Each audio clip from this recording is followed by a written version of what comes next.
and Kari Smith from Side-By-Side Brain Injury Clubhouse. And let me just ask a real quick question. How many of you even knew brain injury clubhouses existed? Yeah. Well, we do, and we're a small but growing group because the clubhouse model that you guys have done so well for so many years really has been impactful and life-saving for persons with brain injury. And even hearing and sitting in workshops that from a lot of mental illness clubhouses, what we see is a transition. The same kind of goal things that Anita and Lisa talked about, we deal with it too. And so that's what we're going to talk about a little, and I'm going to let Kari start. Hi, I'm Kari Smith. I'm from Side-By-Side. I want to tell you that one thing first. I was in an accident. I got hit by a public transport cop on a motorcycle. I was in a coma for like 4 months, 4 to 5 months. I can't remember because I hit my hypothalamus, so I don't know anything. Well, I know something now, but like my memory was completely lost. Like I woke up speaking Norwegian because I used to live there. And I was born there, and English and Norwegian were my first languages. So I woke up speaking Norwegian, and I haven't lived there in 27 years.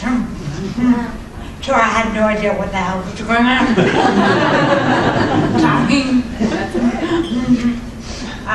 I want to tell you that after a person's brain injury, you kind of get a new start on life. Like you can do whatever you're interested in and like get to learn what you're interested in. Like, I mean, for me it's the same thing, but like people get to learn different things. Like my goal is to return to work as a chef. But right now I have a hard time cutting and I need to learn how to cut again.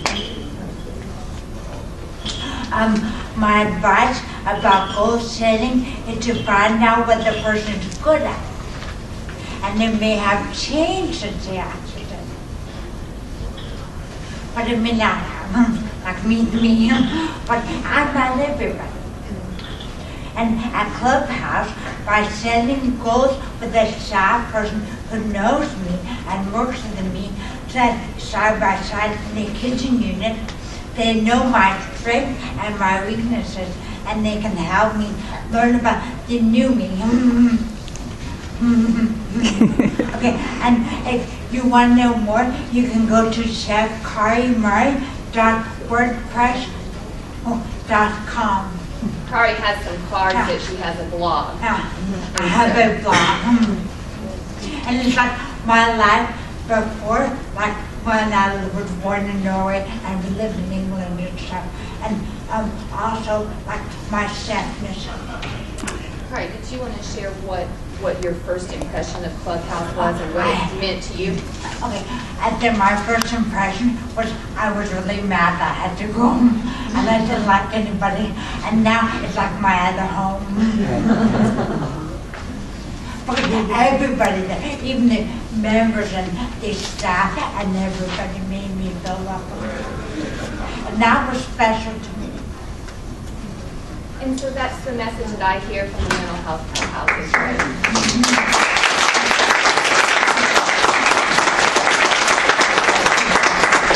That people come in and it's finally a place that you're welcomed and accepted and your strengths are built upon. So in a brain injury clubhouse, again, we're doing the same kind of goal setting. We sometimes have different funds, external payer sources. Some people have them, some people don't. So we're always finding that balance between what kind of plan do you write that meets that payer needs. We have some that require them monthly, some that are the 90-day Medicaid kind of setups.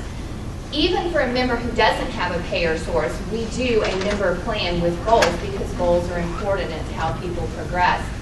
There's a handout, and I'm not going to read everything on here, but I thought about addressing, well, what are some of the challenges if you are struggling with cognitive impairments to setting goals?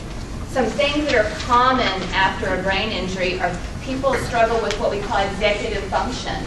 So that's planning, organizing, initiating an activity, just initiating a goal-setting session.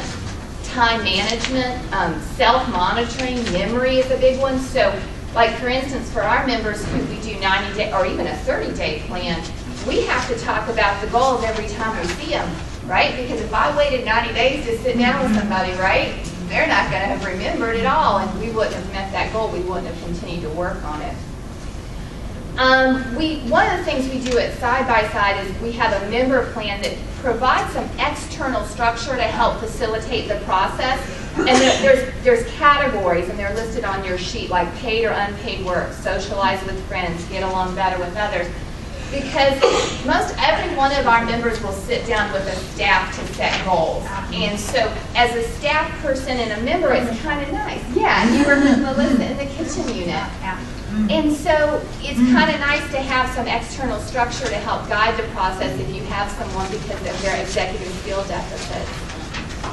So some of the strategies you might use if I'm sitting with someone and they're like, I have no idea. These categories mean nothing to me. I don't even know what that means. Or maybe they can't even initiate conversation. Okay? So what do? So sometimes I might describe a concrete example. Well, I noticed that you enjoy working in the kitchen. What are some things you want to do better there? What are some things, or what's something you haven't been able to do in the kitchen that you want to be able to do? Because sometimes our members come in with safety restrictions. After a brain injury, you might not be able to sense heat and cold, but you really want to work in the kitchen unit, right? So we have to set some things up about you don't want to just reach out and grab the hot pot. You're not going to think it feels hot. So we might set goals around safety. Like me, I couldn't feel heat. Yeah, and but somehow, some way, I restricted myself, and I always do pot holder. So you had to learn that as a goal, absolutely. Because I could just held it, take it off, it's stove. Yep, and you wouldn't even know. I wouldn't have felt it, but my hand would be run, but I wouldn't know. Exactly, which is a problem, right? Another, I think, and this may happen in your clubhouses too, is the time crunch. Like during the work order day, is finding time to sit with the member and develop goals. Does that happen for you guys? Yeah, and so it's weird. You don't want to interrupt the work order day, and yet if for persons with brain injury, we might can schedule it at the beginning, but maybe like you guys, transportation is unreliable sometimes, so it doesn't get people there till 9:15 and the work order day is starting. Or we'll try and schedule it at the end of the work order day, but particularly with brain injury, fatigue is a huge factor, and so it's difficult to really have productive goal setting if somebody's falling asleep, and legitimately so. So it's just a challenge. We talk about pre-planning, not getting into the mindset of we can knock this out in 15 minutes, right? Setting that, I liked what Anita was sharing, a realistic number of goals. There's no point in trying to be overwhelming. We might set tiny, tiny, tiny goals. I might have somebody who comes in and their goal, we roll silverware. So their goal might be to roll 2 silverware, okay? And that seems really small and incremental, but for someone who's literally doing nothing all day long, for them to